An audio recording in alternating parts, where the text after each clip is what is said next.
প্রাকৃতিক সৌন্দর্য, সহজ বিনিয়োগ শর্ত আর রাজনৈতিক অনিশ্চয়তা থেকে নিরাপদ আশ্রয় সব মিলিয়ে কেন বিশ্বের ধনীদের নজর এখন নিউজিল্যান্ডের গোল্ডেন ভিসায়?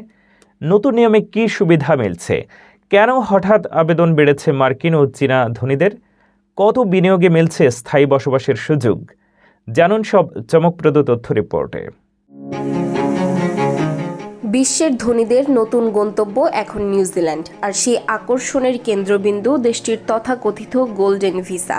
সাম্প্রতিক মাসগুলোতে যুক্তরাষ্ট্র, চীন সহ বিশ্বের প্রভাবশালী ও ধনী নাগরিকদের মধ্যে এই ভিসা পাওয়ার জন্য ব্যাপক আগ্রহ দেখা গেছে। নিউজিল্যান্ডের অপরূপ প্রাকৃতিক সৌন্দর্য, রাজনৈতিক স্থিতিশীলতা, নিরাপদ জীবনযাপন ও ব্যবসা বান্ধব পরিবেশ সবকিছু মিলিয়ে দেশটি ধনীদের কাছে একটি আদর্শ আশ্রয়স্থল হয়ে উঠেছে।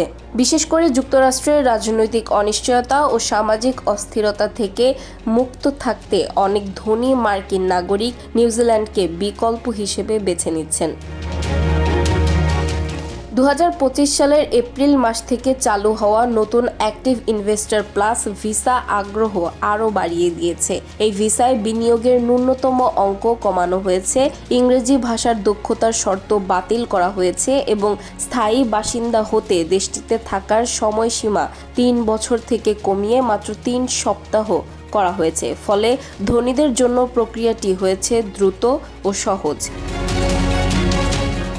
ইমিগ্রেশন নিউজিল্যান্ডের তথ্য মতে নতুন স্কিমে কয়েক মাসেই শত শত আবেদন জমা পড়েছে, যা আগের কয়েক বছরের তুলনায় বহু গুণ বেশি।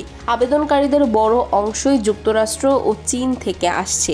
এর মাধ্যমে ইতোমধ্যে বিলিয়ন ডলারের বিনিয়োগ পেয়েছে নিউজিল্যান্ড।